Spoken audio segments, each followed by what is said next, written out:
Welcome. Are you having fun already? Thank you. Welcome to the Gala reading of the Humanities Montana Festival of the Book. It's a gathering of strong, eloquent women. I'm Ken Egan, Executive Director of Humanities Montana, and I'm proud to say that Humanities Montana believes in our state's future. That future depends on strong communities. We help build that future by connecting kids to community, supporting schools, libraries, and museums, and bringing Montanans together for deliberation and celebration.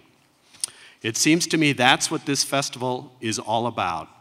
We partner with these wonderful organizations, both here in Missoula and around the state, museums, libraries, schools. We have an opportunity to bring in kids and young adults for various programs during the festival.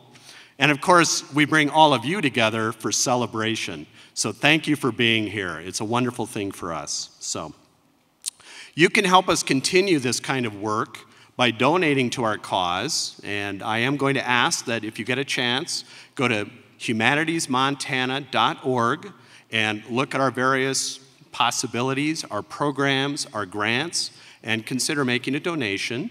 And in the more immediate future, feel free to drop some money in the beautiful plastic box that you'll find out there in the lobby. Feel free to do that. We won't object to it, so please do that by all means. Speaking of gifts, I have to thank a number of terrific organizations that have provided the funding that allows this to happen, for you to be here tonight, for all of us to gather at the Holiday Inn and the Missoula Art Museum and the library. So thanks to the Montana Arts Council, the National Endowment for the Arts, the National Endowment for the Humanities, the Dennis and Phyllis Washington Foundation, the Paul G. Allen Family Foundation, the Pleiades Foundation, Montana Public Radio, and the Missoulian. Please help me in thanking these various sponsors. You bet. And on the program, I hope you'll take a moment to just note the various people involved in planning this event. They're good citizens, good people, creative, funny, fun, and they've been extremely important to us for 12 years now, so please take note of them as well. And last but not least, thanks to the Humanities Montana staff who spent countless hours making all this seem so much simpler than it truly is. Thanks to Kim Anderson, Judy Klein, Samantha Dwyer, Ken Stoltz, Susan Carlson, Jason Neal, Leah McElhenney, and all the volunteers. Thank you, thank you, thank you. Thank you.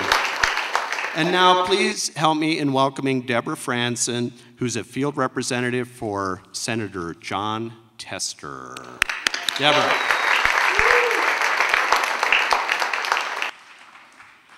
Good evening. Thank you for inviting me to say a few words. I'd like to welcome all of you to Missoula, and for those of you from out of state, welcome to Montana. The tradition of Western literature runs deep in Montana, and I'm grateful to live in a state that recognizes and values the writers whose work enhances our lives. The annual Montana Festival of the Book reminds me of the many writers from the West who've enriched our literary world with beautiful poetry and prose about the land we love. I hope you enjoyed your festival. Please stay in touch. Sincerely, Senator Jon Tester. Thank you.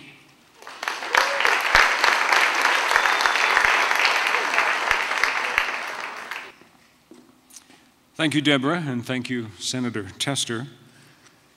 Good evening, I'm William Marcus. I serve as the chair of Humanities Montana. We have 19 members across Montana. We meet 3 times a year. And among other business, we consider grant applications.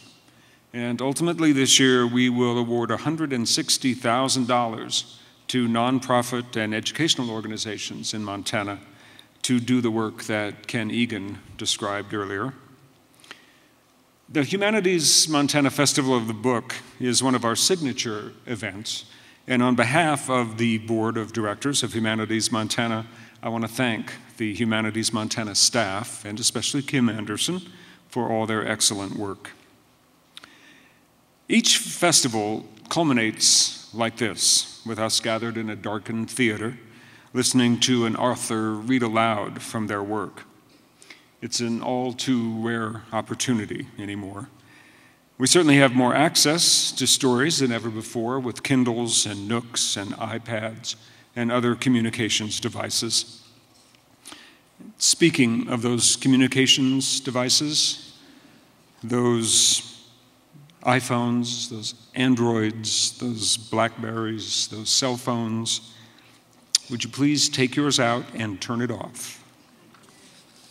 Or at least put it on vibrate. And we hope that your call comes at an especially interesting point in the story. I'd like to introduce Bonnie Jo Campbell. She grew up on a small Michigan farm with her mother and 4 siblings. When she left home for the University of Chicago to study philosophy, her mother rented out her room.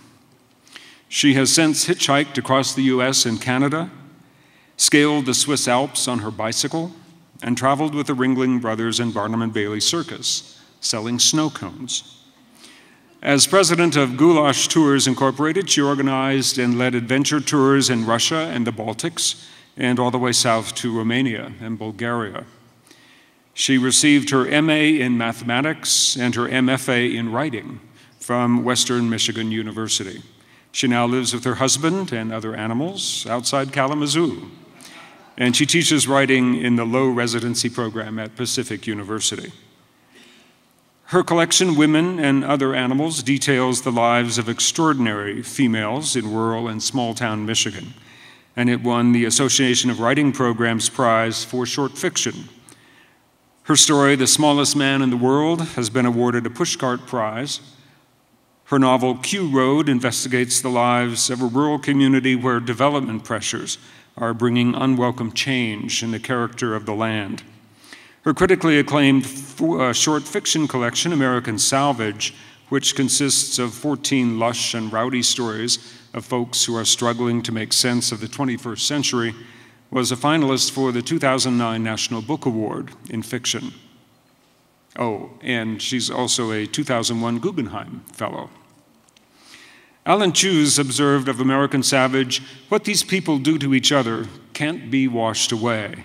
But in these stories about cold, lonely, meth-drenched, modern, working-class, small-town Michigan life, there's a roughness and even beauty.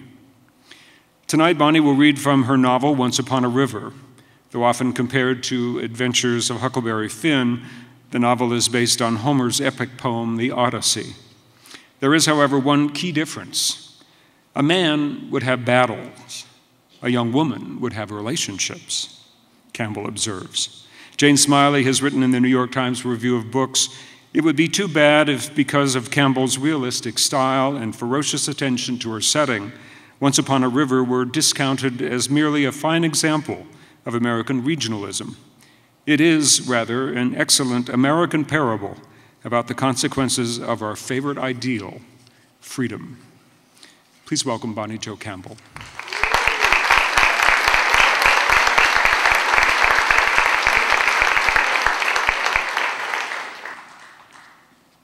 Thank you. It is so fabulous and great to be here.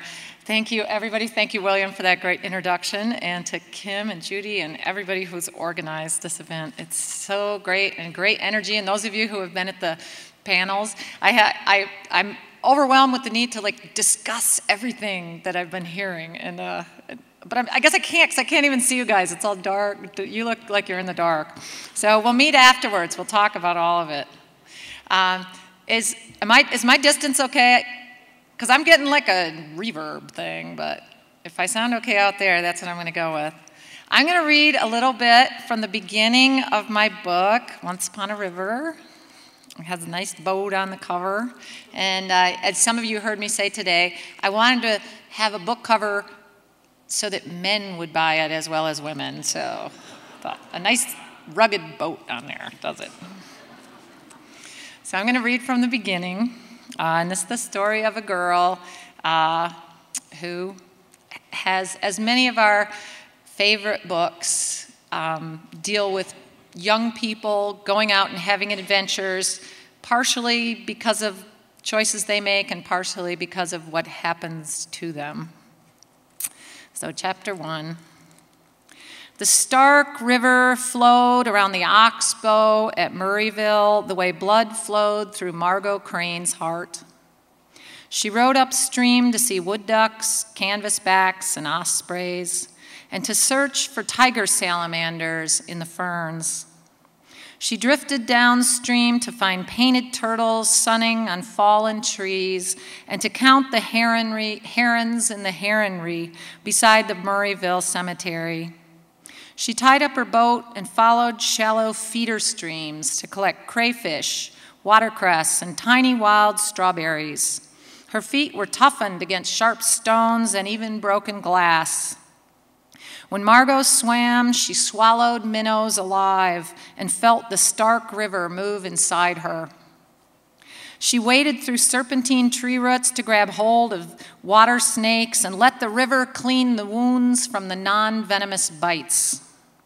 She sometimes tricked a snapping turtle into clamping its jaws down hard on a branch so she could carry it home to Grandpa Murray.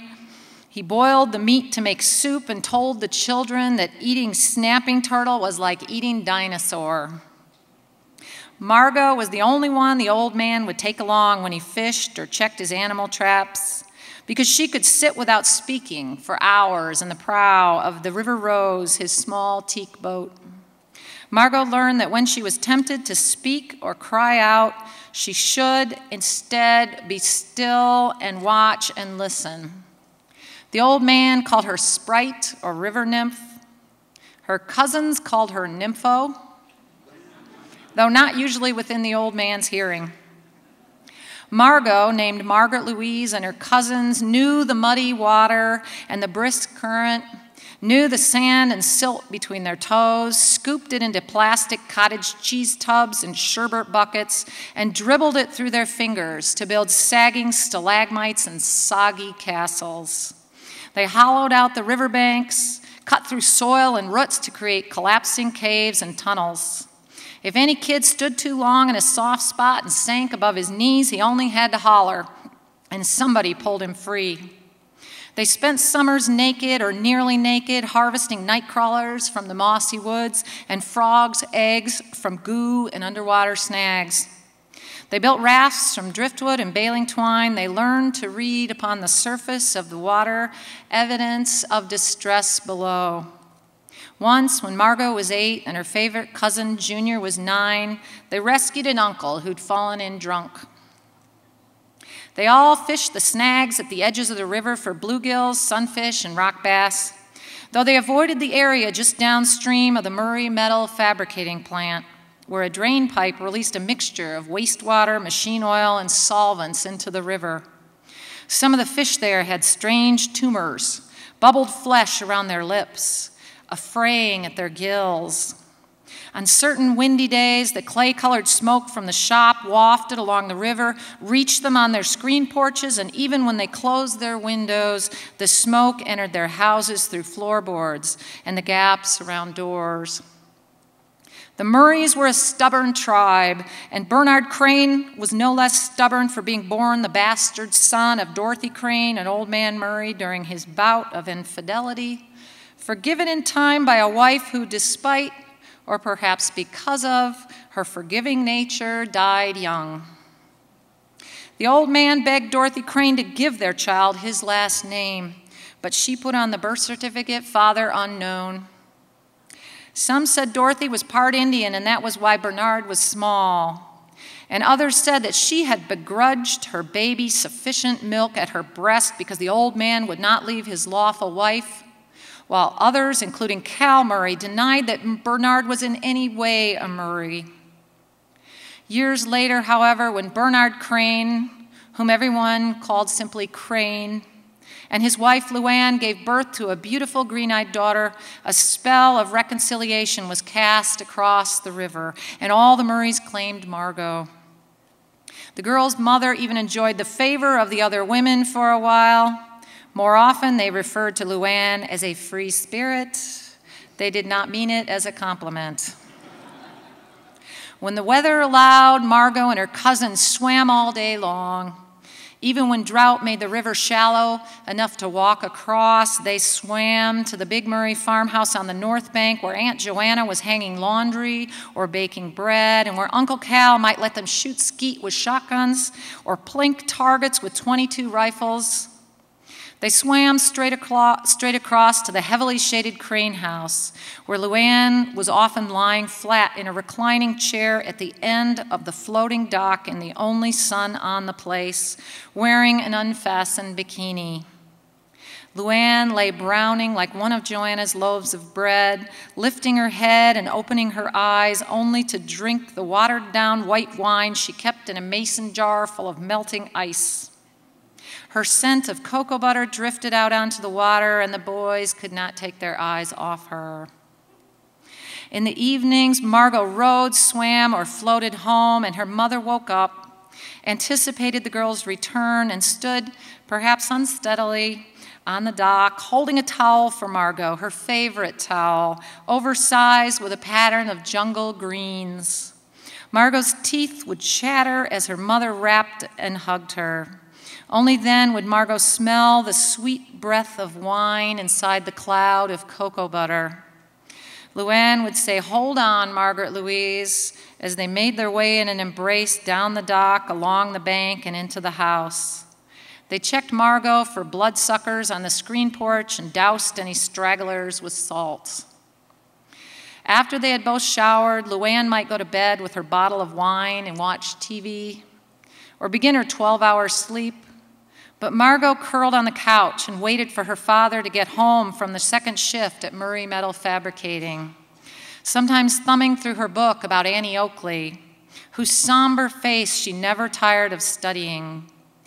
Annie looked so natural with her rifles and shotguns, and it seemed to Margo that any girl would want a long gun at her side.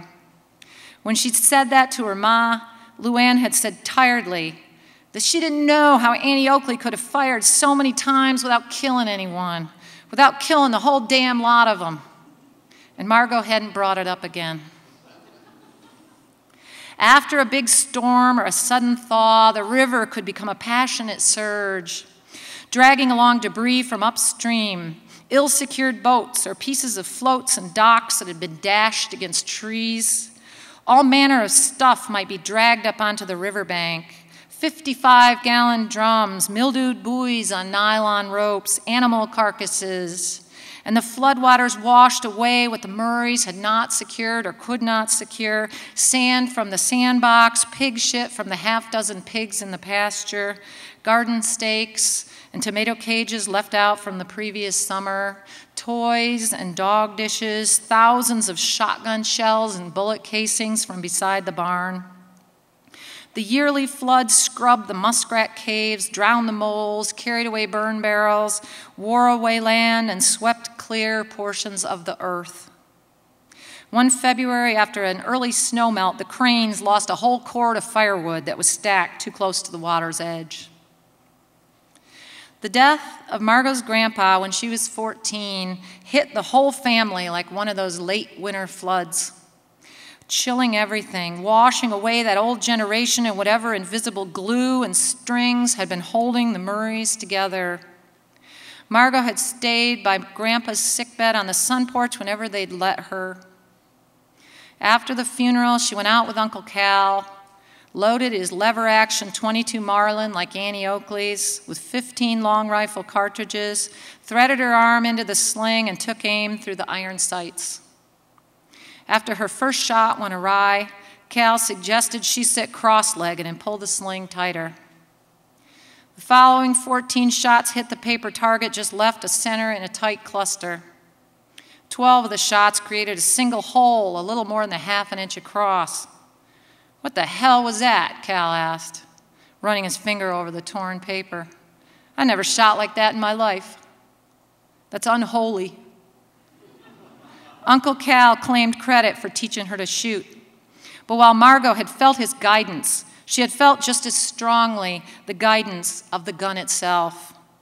It held her steady, and then sadness perfected her aim.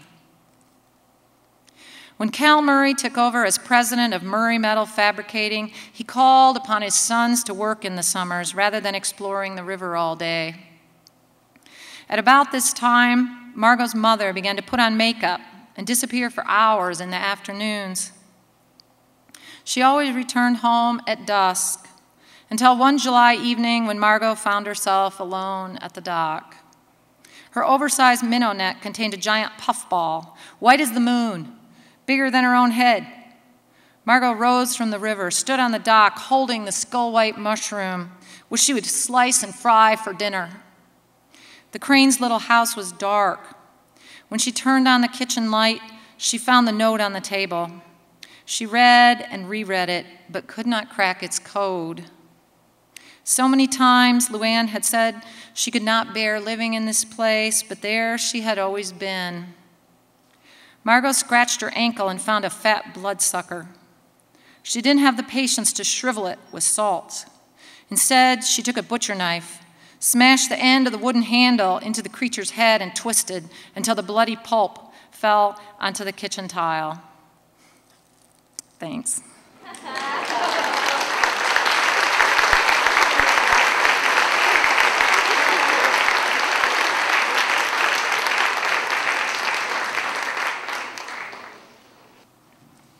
Hi, everybody. Okay, I'm going to stand on my tippy toes.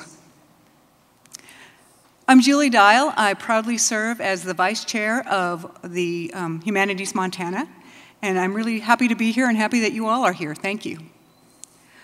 I met the most intriguing woman this weekend.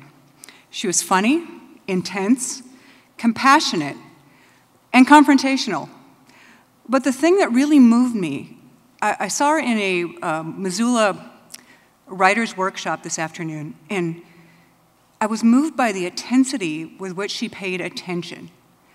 She paid attention to everybody in the room and everything in the room. It was amazing, and it was beautiful. Her name is Sheryl Nothi, and she was named Montana's fourth Poet Laureate in August of 2011. I was particularly struck by this statement: "A few words from an adult can shape a child's idea of who they are and who they will become." It was really cool because in the workshop, some of the kids were talking about the impact that Sheryl had had on them and how their perception had changed. It was really beautiful. Governor Schweitzer wrote in his appointment letter, "Your commitment to teaching children and that they have the ability to find their own literary voice is evidenced in your outstanding work in Montana schools." Nothi is co-founder of the Missoula Writing Collaborative and serves as its artistic director. And its heart, from what I could tell this afternoon.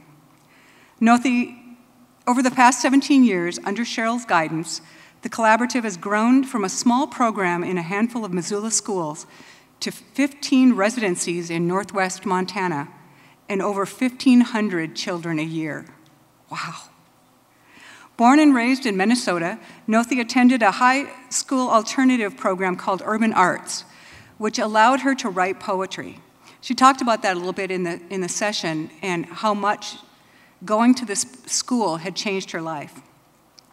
After winning the American Academy of Poets Award and a McKnight Fellowship, she published her first collection of poetry, The Descent of Heaven Over Lake. Now living at the foot of Mount Jumbo in Missoula, Nothi is a recipient of the National Endowment of the Arts Fellowship, a Montana Council Fellowship, the Cutbank Hugo Prize in Poetry, and the Emerging Voices Awards from New Rivers Press. She has also received an honorable mention for the Pushcart Prize. Her second poetry collection, The Ghost Openings, was awarded the Pacific Northwest Booksellers Award and the William Stanford Poetry Prize. Wow. Her most recent collection, As Is, was published in 1909 by Lost Horses Press. It's an excellent book. I read it this afternoon. Excellent work. Her work has been included in numerous anthologies, including Poems Across the Big Sky, Montana Women Writers, A Geography of the Heart, and I Go to Ruined Places, Contemporary Poems in Defense of Global Human Rights. Please help me welcome Sheryl Nothi.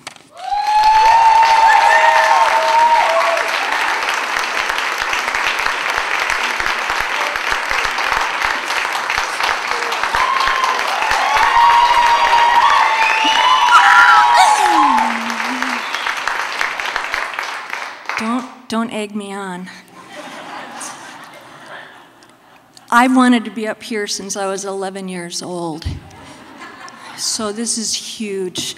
I want to thank the Committee for the Humanities because as poet laureate, you don't get paid. And I'm taking the Greyhound bus all over the state. And they're giving me car fare, hotels, and food. So I will survive this 2 years. I also want to dedicate my reading tonight to Ed Leahy, the great Noble Butte poet who passed this year, and to my husband, Robert Raiola, who has kept me in shoes and clothing and hope and shelter for 25 years. So I'm going to start tonight with a poem.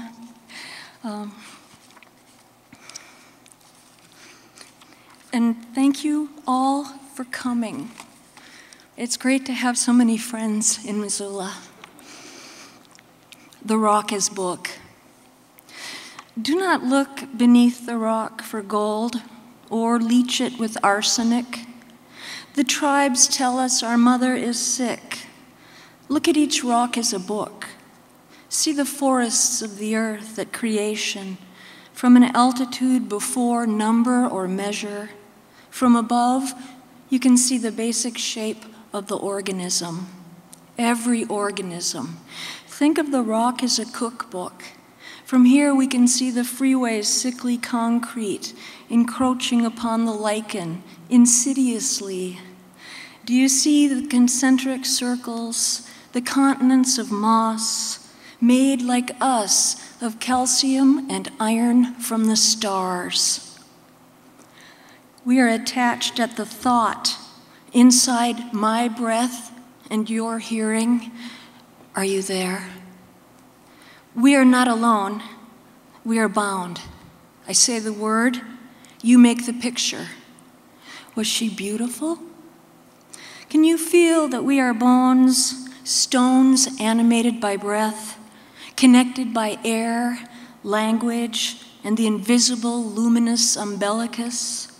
Together we look at the gaping hole we have rent in the sky. I was beaten with objects when I was small. My mother was sick. She said not to make her start because we knew she couldn't stop. Are you there? Was she beautiful? I was redundant, elastic. I snapped back into place. And when I was big enough, I grabbed her fists, holding them in the air until she could no longer swing. I broke every yardstick in the house, every wooden spoon, spatula, hairbrush. Locked in the bathroom, it took firemen to climb up to get me out. For the first 12 years, I took it. I thought it was normal. When my friends denied they were beaten, I scorned them as liars. When I discovered the truth, I had the worst heartache ever. I have never grieved so hard or for so long. After the first death, Colette said, none of the others matter. I carry her rage in my bones, cracked in those beatings, grown together, vertebra grinding. When I am old, it will bend me over to look at the ground. Losing height, I wear high heels. This rock fused to bone, this book of my life, my body's story. Inside my breath and your hearing, you recoil at the word beating. Beating a child, your imagination sets to work. Are you still there? Are you listening? See the peeling linoleum with its burn marks? I used to cover them with my bare feet. See the father slipping away while she screams that she will see me in hell. We measure civilization's age in bones and stones and broken crockery. Our mother is sick, and our bones will fuse with the stones and the bowls. And yes, she was so beautiful. Thank you.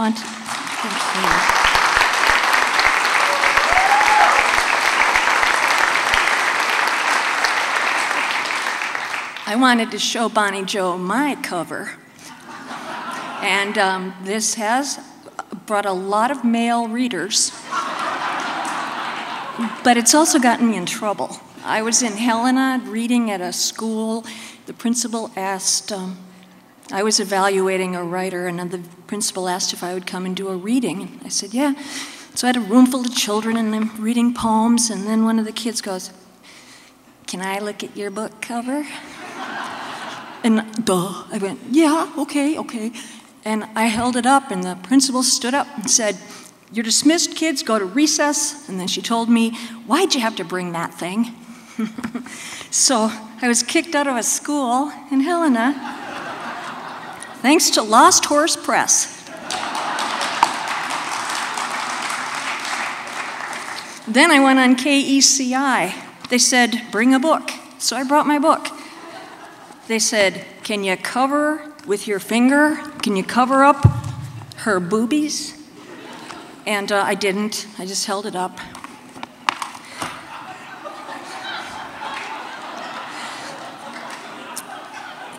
The next poem that I'm going to read you is what got me this book deal.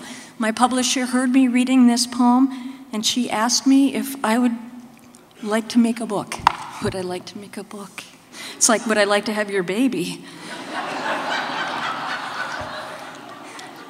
Yes, I would.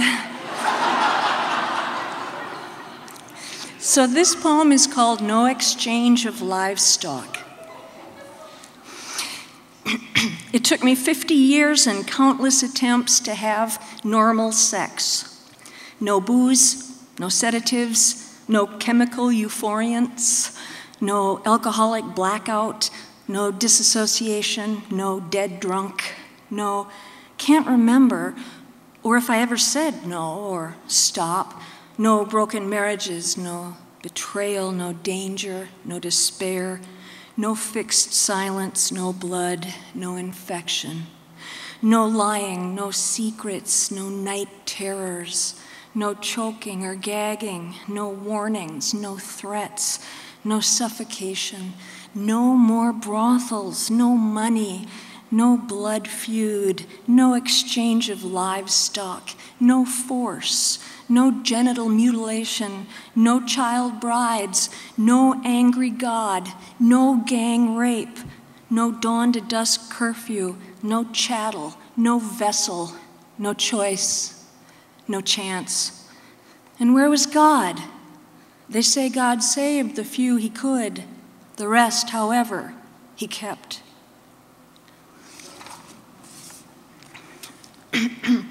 This is a poem that is from a story Ed Leahy told me, and it's called What the Old Poet Heard. The villagers survived by burying their faces in the earth and breathing dirt, she told him. That summer day, he helped a Laotian woman reach higher apples on the tree, bees humming around them. She told him the first secret, how the war in her country was murderous, yet beautiful at once. During the fighting against the Khmer Rouge and Pol Pot, her people swung hazing blankets, its swarms of butterflies, suffocating the soldiers in an endless ocean of fluttering wings. He asked her, what could butterflies do to the enemy? She turned her head, graceful in all her gestures, like a lily in her stance, and she asked him, how many butterflies can you breathe for 1 minute and stay alive? How many butterflies for 2 minutes? For 3?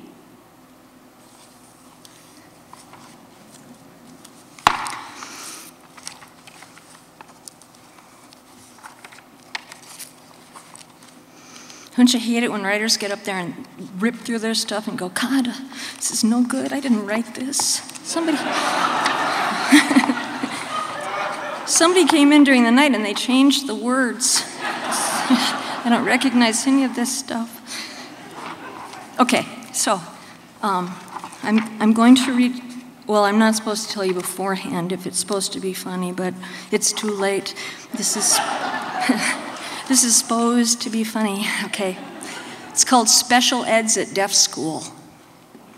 Have you cleaned your hearing aids? Did you sharpen your pencils? Stop laughing. Don't bother him. Ignore him. Finish. Now, says the teacher, I'm going to write in your journals about myself, my family, what I like to do. Already the rabbit is at it, drumming his fingers at the back of his head. The next step will be high-pitched cries, eyelids pinkening and fluttering. Kyle is drawing elaborate, precise maps of every highway in the state of New York. Once when I tried to discuss his maps, the teacher told me, don't encourage it. Venu is drawing hundreds of chocolate chip cookies in his journal, a gift for his stout teacher, who hides boxes of them in her desk. Venu has another bad report for his file. Indeed, she talks. Her uncles, her aunts, her family's babies, locations, vacations, and the boys draw a blank. Kyle is finishing an impeccable map of Brooklyn. All right, she says, I'll make it easier for you. Just ask one question about me. The other boys have forgotten about writing in the journals. They are focused out the window in case a plane passes, and then they all shout and gesture, yelling, airplane, I hear it. Kyle, master cartographer with long bent fingers, they used to beat children for using sign instead of sitting on their hands, thus appearing to be perfect around perfect people, has no question for her. Her face is plum-colored. She yells at the deaf boys close up, her bulk a threat, and she shakes her fist. Bad do, she signs, bad do. Finally, Kyle understands and begins writing in his journal. The next morning, his teacher asks to see his question. Indeed, he has written one for her. Do you, he asks, have to go to the toilet?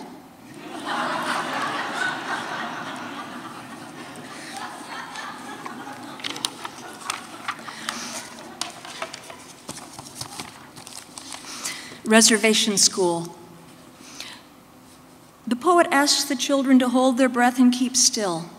Eyes wide, hands covering mouths, they look around at each other, not wanting to break the moment until they gasp and laugh. Now, he says, write about the silence. Silence is a rock not moving in a lake, says the brown-haired fourth grader in a whisper. I nod, and a few children like that. They begin nodding their heads at beautiful thoughts. A little girl in braids with a waist as narrow as a wasp reads from her poem. Silence is a sad sob in the night. Wow, I say, oh man, could you repeat that? She shrugs, tosses off the line, which circles the room. A boy with a cut on his finger shakes it and puts it in his mouth. Silence is an empty jar in an old house. He shows me the hurt finger again. A little cowgirl stands and waits for quiet to say, silence is a window not opened. We smile tenderly at each other, nod. In this sudden outbreak of splendor, we are happy to be together. Finally, the boy who is working on his drawing says, silence is in a bottle and a basket. This is the end of class time, and everyone lines up to exchange high fives and congratulations. Silence is when my baby sister is asleep. Silence is cats wondering. I roll this afternoon around in my mouth, something sweeter than a ripe peach or custard. How close the soul can come to the skin when the body is still so new.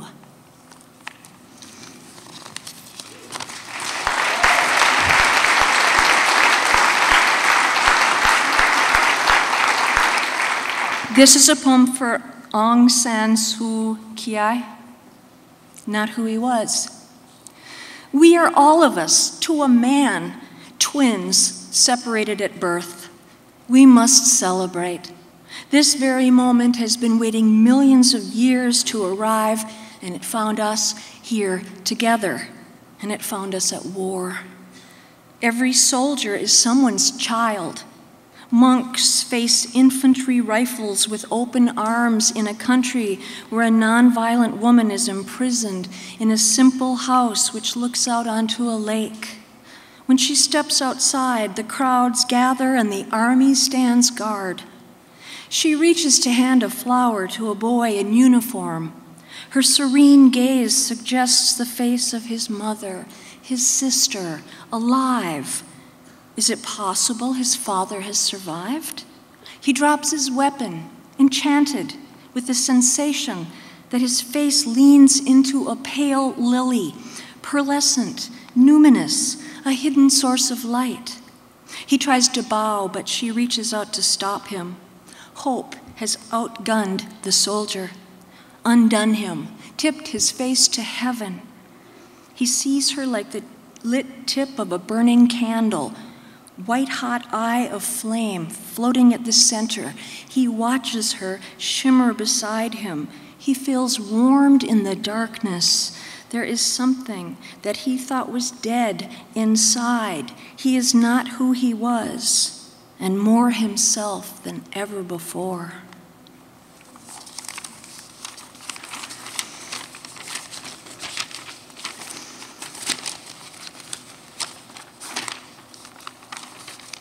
The Boy Whose Last Name is a Poem in Itself. The administration doesn't understand. At 13, he's got nothing left to lose. They can't imagine what he's already seen.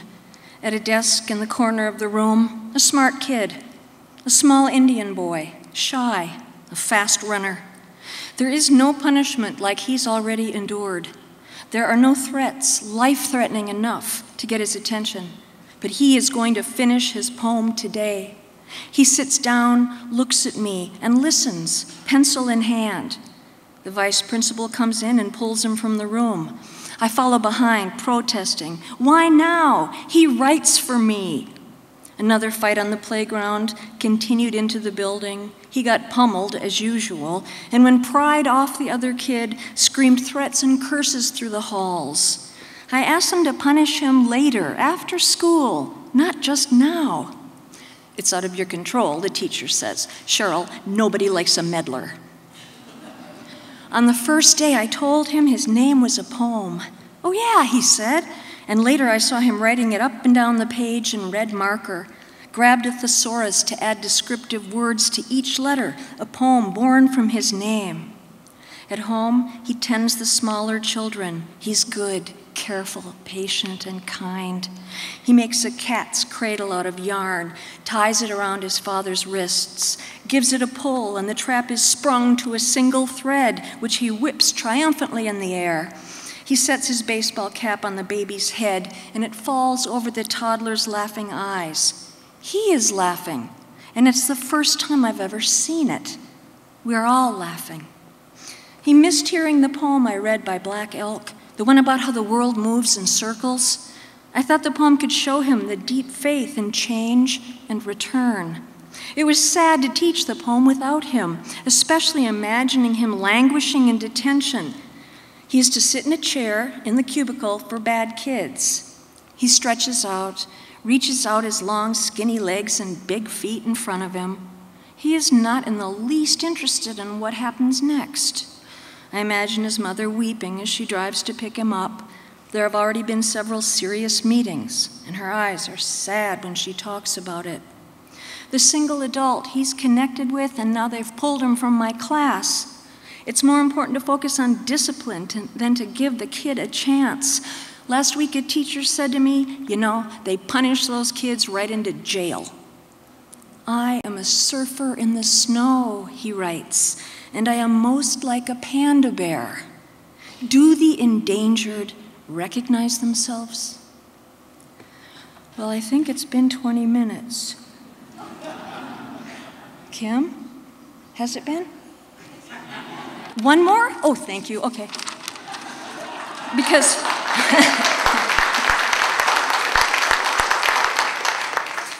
Kim told me she was going to get some kind of electronic thing that the reader would wear, and then she could zap them when they went over. But she's not going to try it on me tonight. This poem is called Resolution. Stop wanting. Stop waiting. No more shame. No blame. Sweep the house without remorse. Sing to the radio and forget the words. Defy grief. Take a twirl on the carpet. Pour water into a bowl without foreboding. Set it down. Make a sound. This is how to remember God. If we can't forgive, we keep an identity around our pain. And what suffers remains and is reborn. Maybe it looks like a hungry kid, a martyr, someone in a hood, a daughter run away again, another drunk abandoned brother. What suffers is reborn, older than civilization, fear of snakes, fear of falling, fire. God is in the machine, reaching and reaching. Try not to look at his hands. Helpless, sleeping body, one dimension or another, dreaming out of the prescribed lines. Animal mind, it thinks I can breathe underwater and that I can fly. Thank you very much.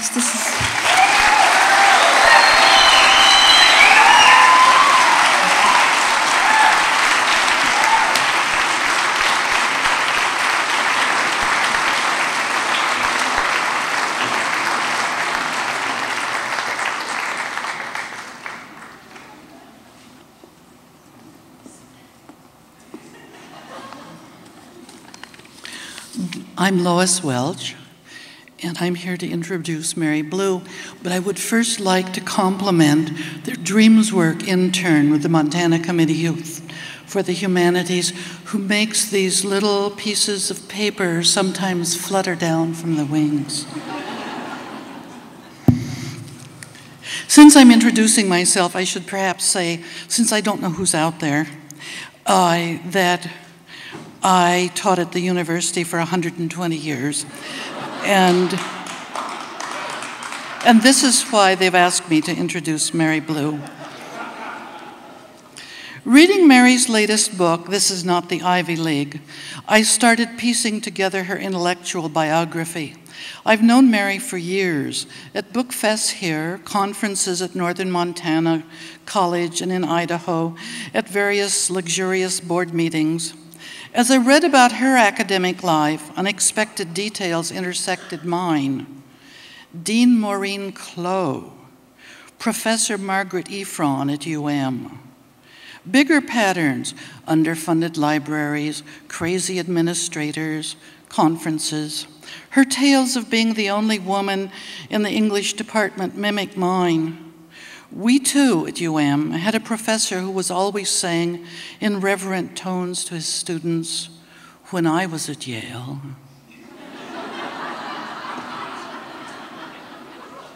Only at we didn't retort, "This is not the Ivy League."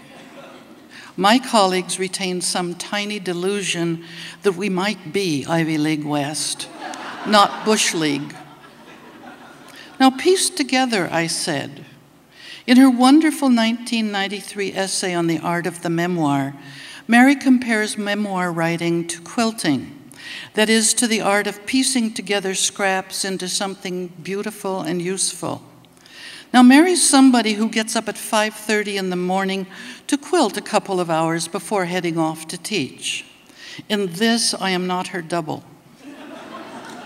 She recommends cutting scraps of cloth into, say, the tiny petal shape you would be using for your quilt. You cut them into shape as the scraps turn up. Then you put them in a 3-pound coffee can until it's full. When you're ready, you take the pile and sort them into colors to arrange the pattern for your quilt, and then hand sew them together bit by bit with teensy stitches until you have a whole wondrous design. I've seen her quilts. She even gave us one which graces our bed to this day. I've read her books. She writes at least as well as she quilts. When I read This Is Not the Ivy League, it was precisely this quilt aspect of the book that struck me. She explores the 18 years she spent teaching at Northern Montana College. It's less chronological than thematic, a yellow chapter, a blue one, and like that, organized around issues of cultural assumptions about what girls should learn and how one tells one's life and to whom, about dealing with crises and crazy people and turmoil inside and outside of academia. It's really a smart search for pattern, for significance in the chaos of a busy life. Mary Clearman Blue is as authentically Montanan as Huckleberry Jam. A ranch girl, hungry to read, her pages on learning to read as a child are dazzling. She was an ambitious girl hungry for experience, a determined girl for whom a PhD and an academic career are the north point on her compass, with family and loved ones occupying the other compass points.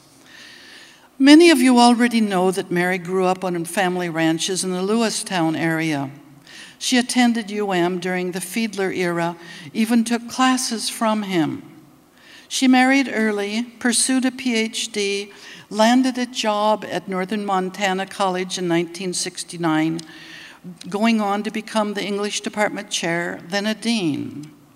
Losing her deanship, she took up the fiction she'd been writing years before, moved to Idaho in 1987, where she first taught at Lewis Clark College, then at the University of Idaho, where she teaches now. Mary's first collection of stories, Lambing Out, was published in 1977. Since then, she's published 3 more collections of stories, 5 books of nonfiction, and edited an anthology of women's writing with her colleague Kim Barnes. She's the winner of a Western Heritage Award and the Western Literature Association's Distinguished Achievement Award. Twice she won Pacific Northwest Booksellers Award, once in fiction, once in nonfiction. Would you please join me in welcoming the distinguished Mary Blue?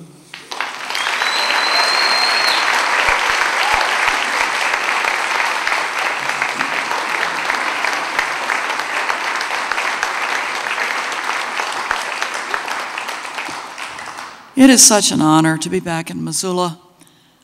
The last time I read at the Gala reading must have been 10 or 15 years ago. And I read first, and the other person who read was James Welch, and I felt so honored. And tonight I feel so honored to read on the Gala stage with Bonnie Jo and with Sheryl. Thanks to everybody at the at Humanities Montana, especially Ken Egan and Kim Anderson, who have been friends for years, and thank all of you for coming. The cover of my book shows what was once Northern Montana College and now is MSU Northern. I was in a panel yesterday on memoir over at the Holiday Inn, and after the panel was over, a man came up to me and introduced himself. I would never have recognized him, but he was a student of mine from those days. And I said, "Did you recognize anybody?" And he said, "I recognized everybody." This book might be subtitled The Education of a Montana Ranch Girl and Her Subsequent Attempts to Educate Other Ranch Kids. And I thought I would read something from fairly early in the book where my little sister and I are sent to a rural school. We'd been homeschooled up until the time she was 5 and I was almost 9 for reasons having to do with distance and bad roads. And so here goes. Excuse me. By the time my little sister and I enrolled in the Duck Creek School in 1949, a lot of ranch country had changed.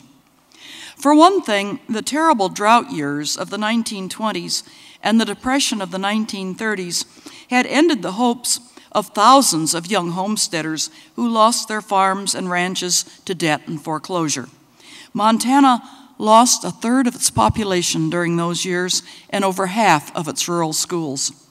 Then came World War II, and another population shift, giving rural teachers like my favorite aunt the chance to move over to Washington State and earn twice the salary without having to shovel coal and carry water. Rural school boards searched high and low, but if they couldn't find a teacher, the school had to close. Not that I understood anything about history or economics, but I did overhear some of the anxious conversation. Have you found a teacher yet? No, have you? But the day came when my little sister and I, decked out in new dresses hand-sewn by my mother and equipped with a new lunchbox to share and new tablets and pencils and crayons, were driven up the precarious dirt road from the ranch and over several miles of graveled road to the Duck Creek School. September in Montana can be dry and mild, and I remember our introduction to Duck Creek as very pleasant. The school was fresh from its fall cleaning, and the American flag floated from its pole, and the windows had been opened to the familiar odors of ripening wheat and creek water.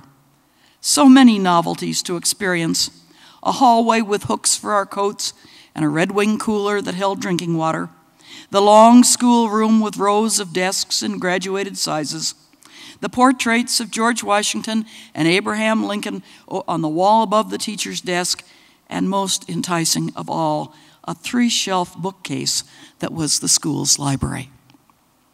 Including my sister and me, 9 pupils were enrolled in the Duck Creek School that day. The 3 Anderson girls who rode horseback down from their father's remote ranch in the foothills and stabled their horses in the ramshackle barn. Buzzy Huffine, a large and good-natured 7th grader. Louise Snap and her brother Billy, who were attending the Duck Creek School because their parents hadn't been able to find a teacher for their school. And Dixie Grover, who would be a 1st grader with my sister.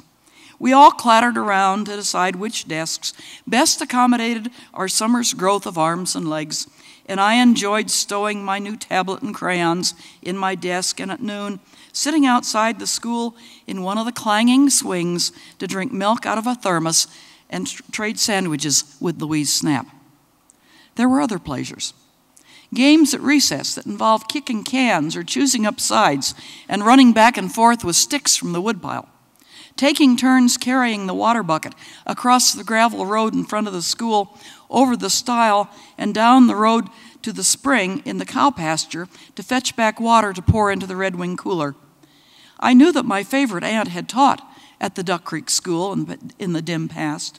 She'd actually taught the oldest Anderson girl as a 1st grader.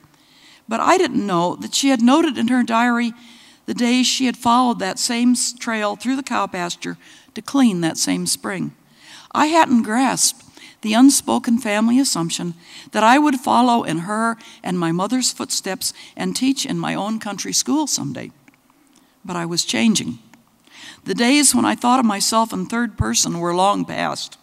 Wary of ridicule from listening adults, I no longer told myself out loud what I was thinking. I was on the cusp of a new awareness, seeing the world through my own eyes and no one else's, and my eyes were on that case of unread books. I wouldn't stop until I had finished every single book, and then I would start reading them over again. Those days at Duck Creek sometimes seem as close and immediate and clear as the glass of those tall schoolhouse windows that looked across the trampled grass of the schoolyard to the graveled road angling north toward the Judith Mountains and eventually fading out of sight. The schoolroom itself was like a capsule in which routines were repeated day after day, and nothing exciting ever happened, except the day the stubble field on the other side of the schoolyard caught fire, and one of the Anderson girls jumped on her horse and tore off to get help from a neighbor while the teacher and Buzzy Huffine beat back the flames with shovels and sacks. In the capsule of the schoolroom with its pinewood floors and interlocking desks with lids that lifted over the clutter of our workbooks, we scratched away with the steel pens that were passed out at penmanship time and breathed the fumes of real ink. We lived in the present with little suspicion of a future and no sense of the past except as anything but remote. We didn't know that we were the last generations of children to dip our steel pens into little bottles of reeking ink and practicing slants and ovals on lined paper according to the Palmer message with admonitions from the teacher not to draw our ovals, lest our fingers form writer's cramp, but to keep our hands and wrists motionless and move our pens by rotating our forearms on our desks. As we obediently dipped our pens and rotated our forearms, we were anachronisms ranging in age from 5 to 17, but we didn't know it. Our teacher that first year was a short-tempered redhead who drove out from Lewistown on Monday mornings, spent the week in the teacherage behind the schoolroom, and drove back to Lewistown on Friday afternoons to spend the weekend with her husband. Neighborhood gossip had it that she was teaching to keep ahead of his gambling debts. I can't remember any of the lessons she taught, although I do remember her scolding me for reading too fast or not reading closely. I was watching your eyes. They weren't moving back and forth across the lines. Read it again. She was right about the way my eyes moved on the page. I had taught myself to read in a kind of sweep, in the literary equivalent of bolting my food. I had been tested that summer by the county superintendent of schools so she could decide what grade I should be placed in, although discovering I was reading at a 12th grade level and doing arithmetic at a 3rd grade level couldn't have been much help to her. It didn't matter to me when I was placed in 4th grade with 2 of the Anderson girls and Billy Snap. They couldn't keep up with me. I finished what I was assigned, and then I reread one of the 70 or so books that made up the school library, or I sat and drew pictures, or I entertained myself with my elaborately imagined stories that spun through my head like an alternative life I was living. The redheaded teacher was the least of my worries. I now suspect that I was the least of hers. If I wasn't going to pay attention to what she was trying to teach me, she may have decided I wasn't worth the bother. She hadn't wanted my little sister and me in her school in the first place. Like Louise and Billy Snap, we belonged in another district, except that in our case, our assigned school was situated on the other side of the Judith River with no bridge for miles. But there we were in the Duck Creek School, and there was the redheaded teacher, and when my 5-year-old sister threw up because the teacher yelled at her for forgetting the words on the page, she gave up on my sister too. It wasn't until my sister started in a Lewistown school in the middle of 4th grade that anyone realized she had never learned to read at all. Thanks to my valiant rancher grandmother, who drilled and drilled me, I learned the multiplication tables and I learned to spell. My rancher grandmother also cared deeply about the doings of people like Coronado and Cortez and De Soto and De Leon, and she tried to interest me in the string of firsts they seemed to have run up, like discovering the Mississippi River in the Fountain of Youth, but in that project, she was never successful. My sister and I attended the Duck Creek School for 3.5 years. A well-meaning little woman with 2 sons of her own had followed the redheaded woman as our teacher, but it was during that final half year that we learned just how strange school could be. It had looked as though we wouldn't find a teacher for that year at all. And then, hallelujah, at the last possible minute, a neighboring ranch wife said she'd take the school.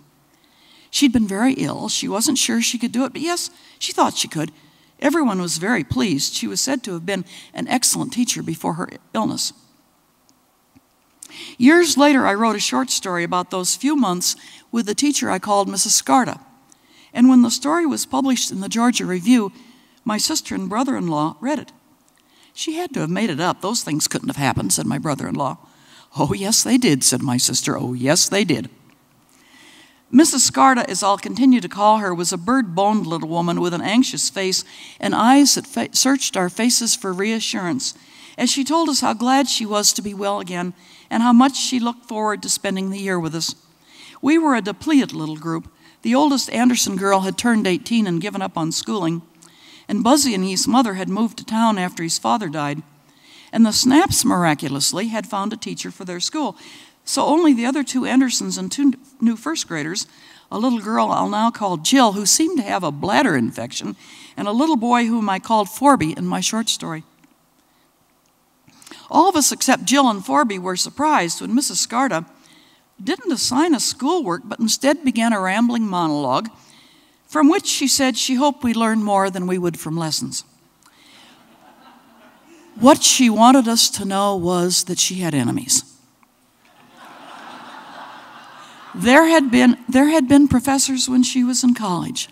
The director of a theater group she had belonged to, a man who had taught her niece so badly in a city school, her sister-in-law. It turned out that her father-in-law had been dying of cancer. Mrs. Scarta's voice shook as she told us how cancer had its own terrible smell, so putrid and horrible that only she, of the whole family, could bear to sit in the same room with him. Others in the family, she said, didn't really care he was dying. At this point, Jill flung herself out of her seat and tore through the schoolroom, banging doors behind her on the way to the outhouse. Mrs. Scarta went on talking about her father-in-law.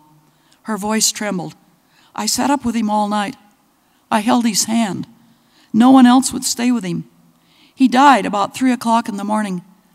Do you know that dead bodies fart? We sat in rapt silence, all but Forby, who was coloring with his black crayon. As the fall grew chillier and the oil stove had to be lit, Mrs. Scarta grew fearful. After a few days of ordinary lessons, her eyes searched the classroom and came to rest on the stove. If it exploded, it would kill us all.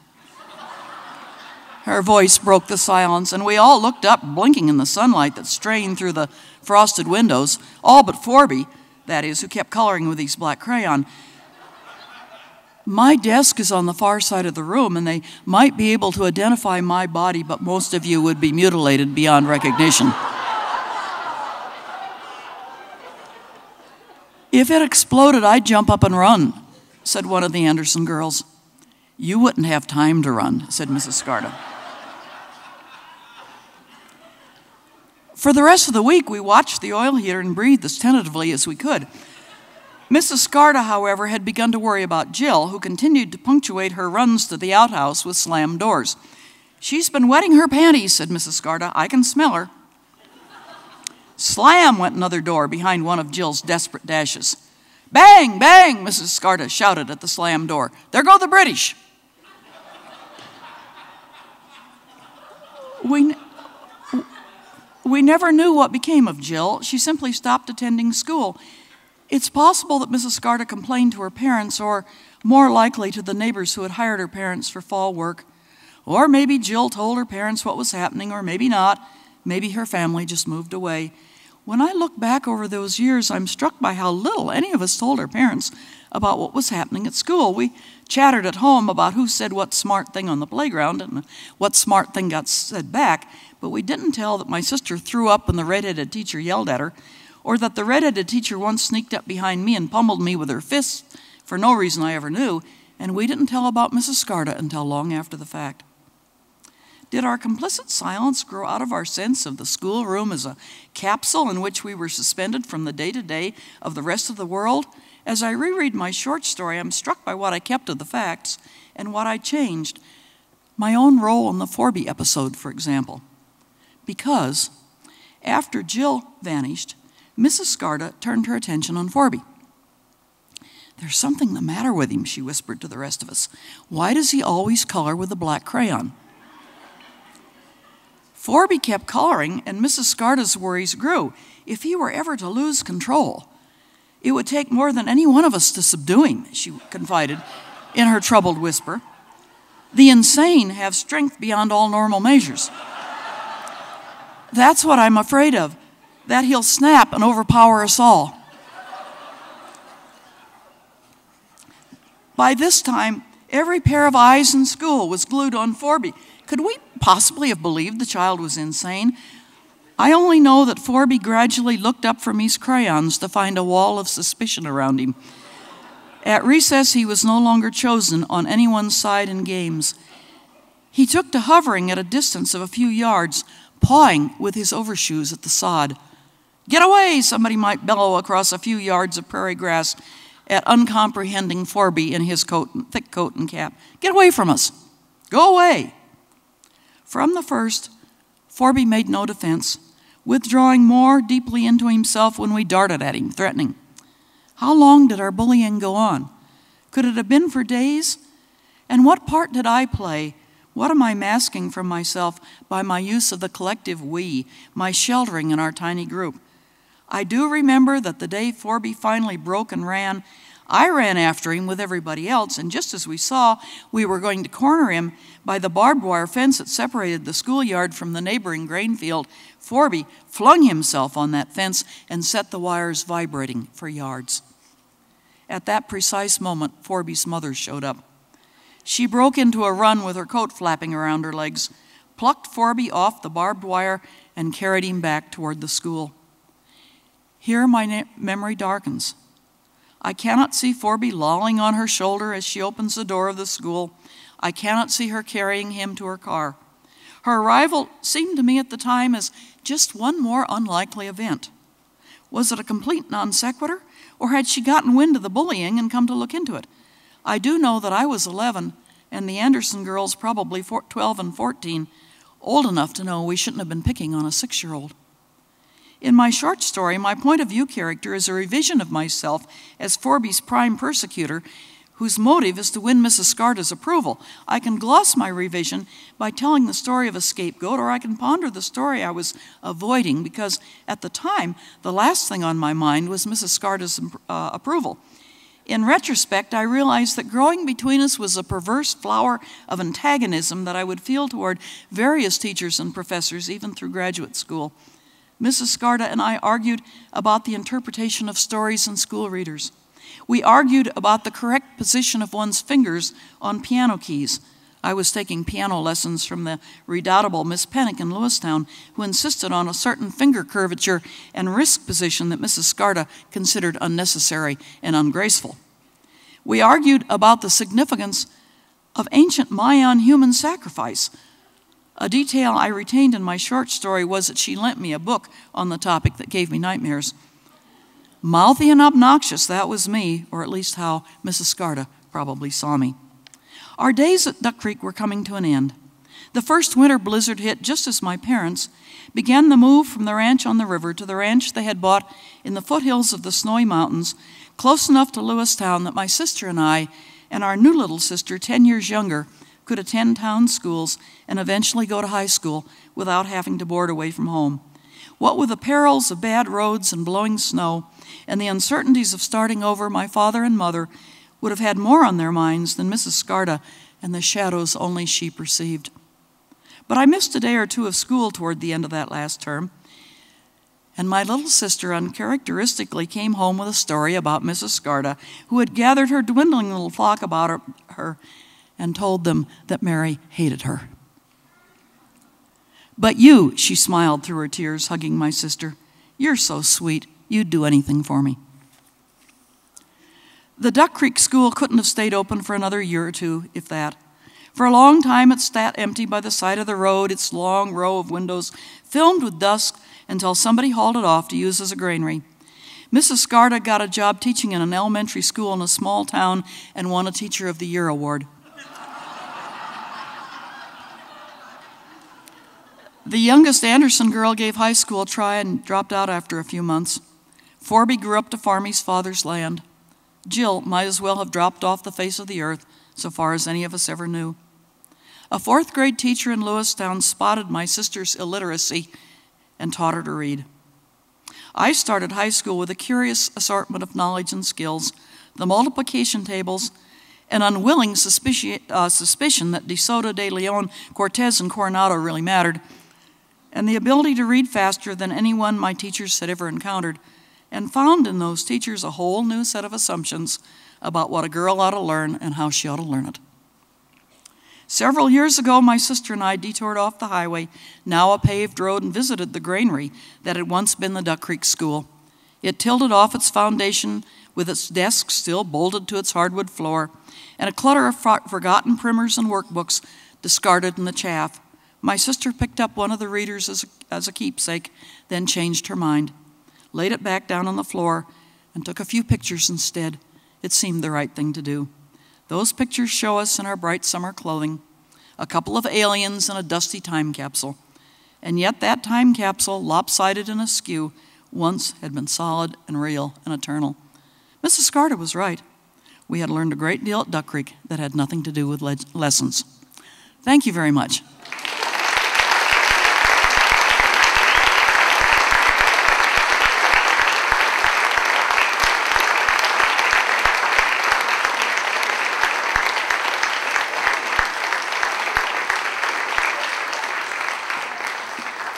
Thank you, lovers of literature. We've done it again, 12 years. I want to let you know to save your dance card next year. It'll be the same weekend, October 7th through the 9th. You'll be hearing from us. And I want to give this final message. There are 3 legs that make this possible and give us all heart about our world and our future. The incredible generosity of the artists who come, the authors who come and share every year with us, the amazing audiences who I have seen for 2.5 days here, and I thank you so much. And the third leg is that there are books in the lobby. Please, go out to the lobby, buy these 3 amazing books. We've got fiction, poetry, and memoir. What more could you want? And have them signed by the authors. And thank you all so much.